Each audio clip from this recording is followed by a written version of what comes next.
SERAP is taking the National Assembly leaders to court for allegedly setting their own salaries and allowances unlawfully. Now, they're also accused of lacking transparency in their earnings and spending and of illegally paying into their personal accounts running costs. Now, SERAP seeks a court order to stop the National Assembly's unlawful practices, compel disclosure of their earnings and spending, and also investigate and prosecute any misuse of funds. Now, joining us this evening to speak on this, we have Kolawole Oluwadare, Deputy Director, SERAP Abuja, and also Adeyemi Ajayi, CEO, Exitum Consulting, public opinion expert from Abuja as well. Good evening, gentlemen. Thank you for joining us. Good evening.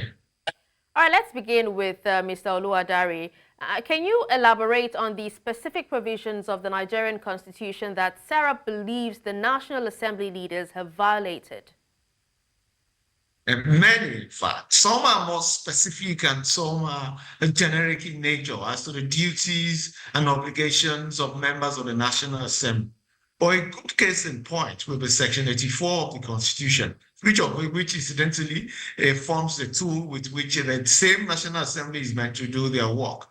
Clearly, it gives what is called the Revenue Mobilization, a Fiscal and Allocation Commission, the powers to determine salaries, allowances, and remuneration of a list of public officers, including the president. And that is when it now goes down to the third schedule of the Constitution, Section 32, paragraph A, 32D specifically.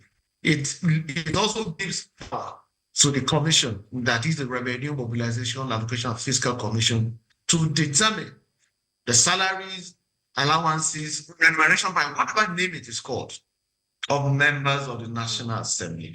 And you will recall in this instance, the same commission had come out to say that the salaries and allowances that it had approved for members of the National Assembly, of course, it's not up to 21 million, it's still in the region of 2 million or so. And so what the National Assembly has stand running costs, in spite of the nomenclature to dodge the essence of thought payments, falls within the three words of the phrase used in the Constitution.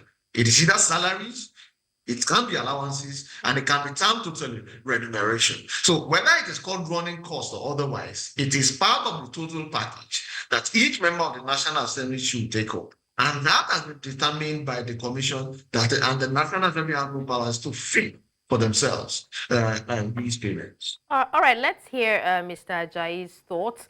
Mr. Ajayi, you've heard what Mr. Oluwadare has said. Also, what was your initial reaction to the lawsuit and also the arguments that lawmakers' actions have breached their fiduciary duties to the Nigerian people? Okay, sir, is that for me? Yeah, that's for you. Yeah, you see, we are running a system. I want to thank Kolawole for taking, such a brilliant step. We need a clean Nigeria. We need a better nation. And believe you me, it's unfortunate that people are taking steps to make themselves better at the expense of the whole nation, Nigeria. And for me, I think SERAP is taking the right step, defending the people, because it's rather unfortunate that we have a system where people can take decisions on national resources without recourse or even thinking about it. So if you ask, and if I get your question correctly, I believe SERAP is in the right direction. Okay. Now, over to you, Oluwadare. Now, I know you've already listed some of, the provisions and all, but how did you gather evidence, or have you been able to gather enough evidence to support your claims of financial mismanagement and corruption in the National Assembly?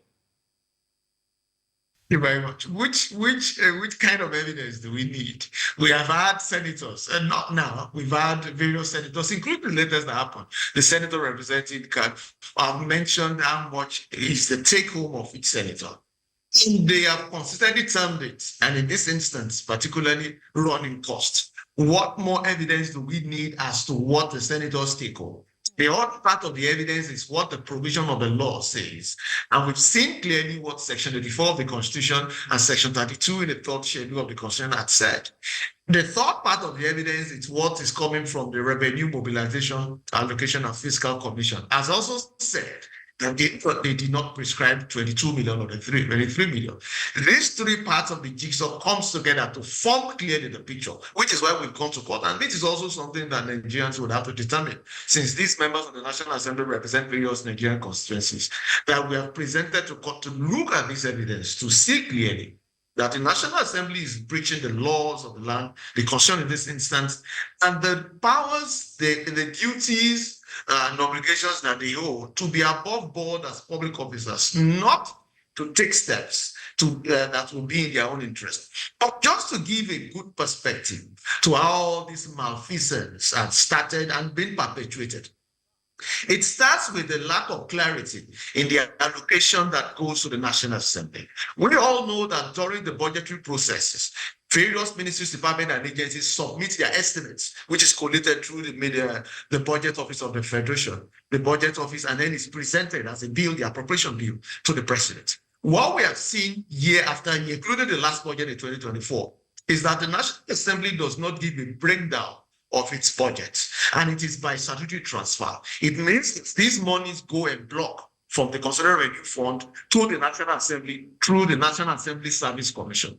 In the 2024 budget, the National Assembly got over 300 billion naira, and it did not provide clear breakdown of which aspect of that budget is recurrent expenditure under which these allowances and running costs will come under, or what is capital expenditure. So what we've seen is this en bloc allocation that has allowed the National Assembly to take part of these funds and pay it to themselves under the guise of running costs or whatever allowances you want to call it. So you will see that this malfeasance has started from the budgetary process, the opacity in the budgetary process itself, up to when this disbursement is taking place. Okay. Now, over to you, Ajayi. Can you speak to us on the potential legal implications of this particular lawsuit, especially if there's to be any hiccups that could arise, in the course of the lawsuit? Yeah, permit me to say, I can be very blunt. Kolawole can bear witness to this. This is even against the United Nations Convention. And also, we look at it internally and externally. The lawsuit, if there is true justice, will earn Nigerians the justice we want in this regard.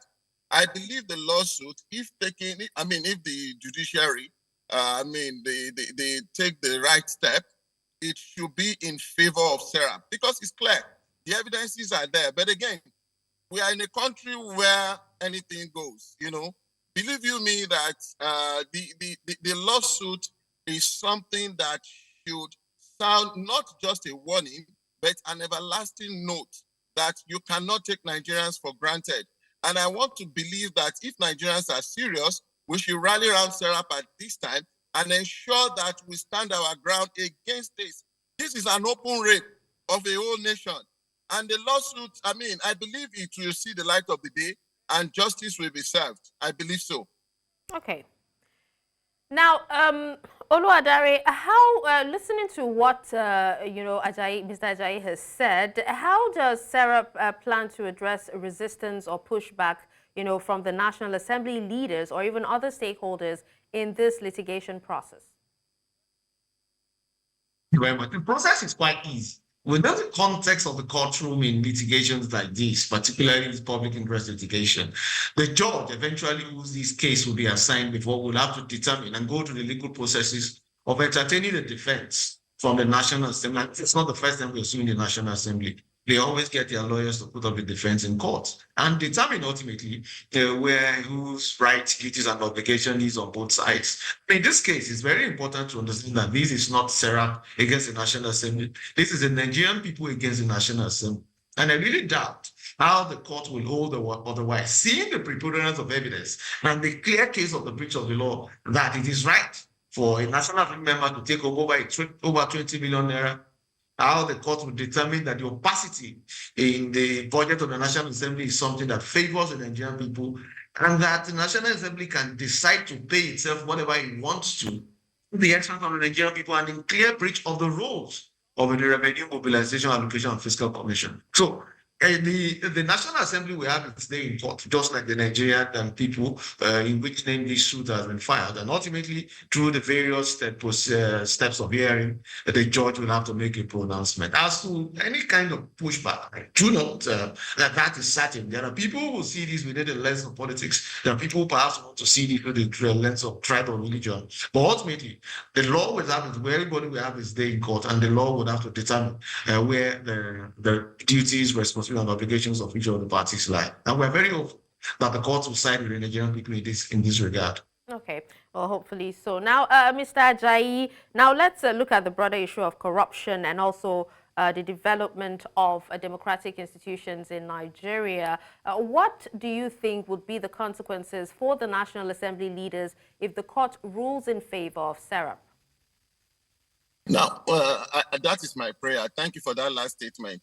The court, by the special grace of the Almighty God, will rule in favor of SERAP, and we will join prayers, to this. Now, the consequence for National Assembly is that, number one, if I thought they have started paying themselves this jumbo pay, they will reverse it. I strongly believe that. Apart from reversing it, I think some people should lose their position for it. The Senate president should lose his position. The head of the House of Representatives, the speaker, should also go for it. Why? Because it's a total breach. It's against the law, and whatever is against the law is criminal.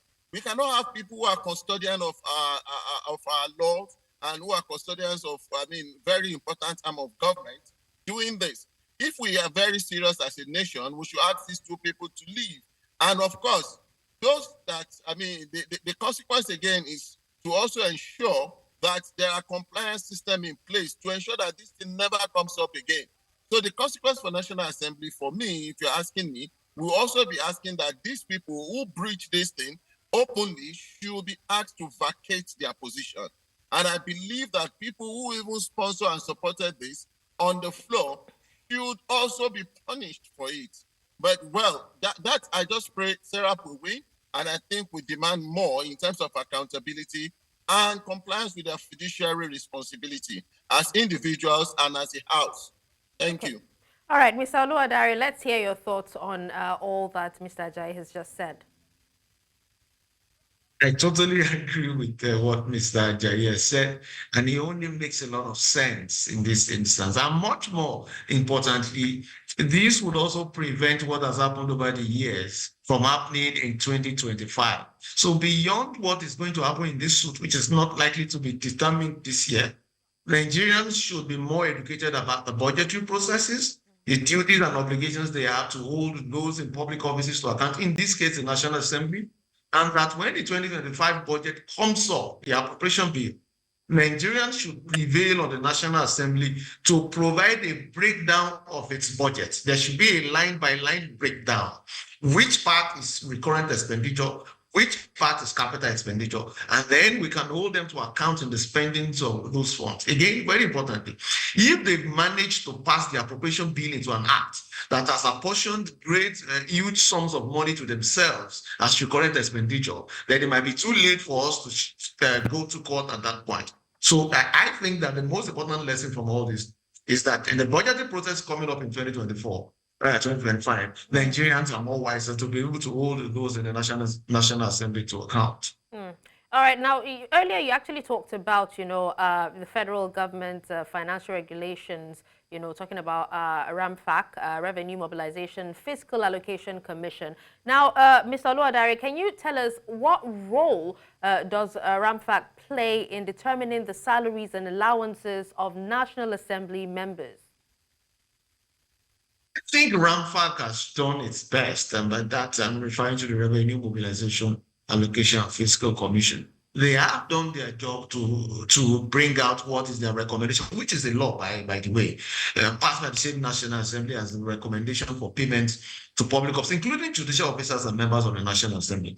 If members of the National Assembly think they are of the opinion that the amount recommended as salaries and allowances for them is too small, they know the right thing to do. It is to make their position known to RAMFAC. And RAMFAC will have to drop another bill, which will be tabled before the same National Assembly. And once it is passed, come law, it is not for the National Assembly to go behind this run the systems to start paying itself what it has termed running costs. I do not think there is anything left for RAMFAC to do in this instance. RAMFAC has done its best, and RAMFAC has come out to defend its own position as to what it is recommended.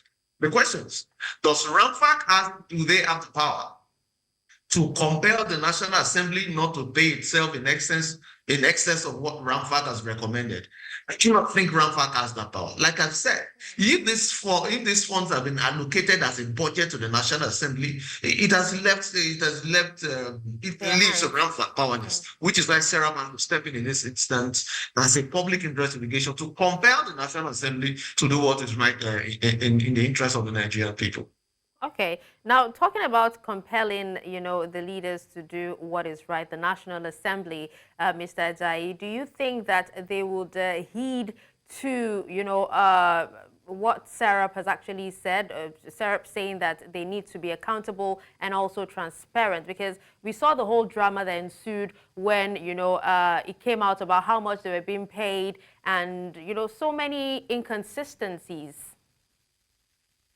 Thank you very much. I think Nigerians should not leave SERAP alone to do this, because the fear I have is that at times they can go to the extent of, despite the justice, there are times when there is justice and there are times for implementing justice. With the outcome of what, SERAP is doing, I think Nigerians should rally around them and force the National Assembly to abide by the decisions of the court, and not just that, to do the right thing. Because if we leave it to SERAP alone, I am afraid these people will just, they just throw caution in the wind and do whatever they want to do. People that don't have regard for rule of law. I mean, I'm very sorry to say this. We have lawmakers that don't have regard for rule of law. This should be a test for them to be able to have regard for the rule of law, and not just abiding by what SERAP is asking for through the court. They should also think internally of the right thing to do for this nation. So I believe if Nigerians rally around SERAP, we can achieve a lot. And this is a call for all Nigerians. All right, so Mr. Ajayi, if there's more heat on this, what about the political implications for the National Assembly leaders and the ruling party? What consequence will this have on the APC especially? In reality, it has little or no consequence on them. They know how to play the political games. But in the real sense, in reality and real sense are different things. If we are going to push for it, I think this should be a kind of political jeopardy, where people should not be voted for in their various constituencies. They should not come back again. We don't need people who will come and be allocating money to themselves. So this can even be used against them at the point of campaign, and used against them to say, hey, you guys, we don't want you to go back there because you are not representing us, you are representing your pocket. Let me also quickly mention this to you. You see, in Nigeria, we play kind of politics where when times for election, we forget all that we have been through. And unfortunately, we get punished after the election. So I think we should learn lesson from here. The political consequence is just for these people not to return back. That is what I think should happen. Okay, now let's talk to Mr. Oluwadare now. Does SERAP intend to see this through, to other public institutions as well, not just the National Assembly? Yes, it's part of our broader strategy to enforce transparency and accountability on public institutions and the various individuals that man positions in these institutions. But as you know, public interest litigation is one of the tools we use as part of our advocacy for good governance. There are other tools we use as well, which includes research, public education, and enlightenment, which also forms the basis of this present conversation. We've done that in various ways in the past, and we still intend to ensure that we also do this across the board. But much more importantly, and I have to echo Mr. Ajayi's sentiment in this regard, advocacy initiatives like these is not worth it without the people owning it. The ultimate aim is that the Nigerian people understand the basis of this advocacy is about good governance, own it and prevail through public advocacy, that those in public institutions, include starting from the president to the councillors, to the local government, do the right thing by obeying the rule of law. Okay. Now, still on this, a report actually came out earlier. This actually happened yesterday. I would like to know your thoughts, Mr. Oluwadare, on the Joint Committee on Electoral Matters proposing a slash in salaries of legislators and executive members by 30 to 40%, respectively. Well, you see, and that's why it's very important that in conversations like these, we need the citizens. I'm not meaning the few. I'm not speaking about the few who are interested in politics.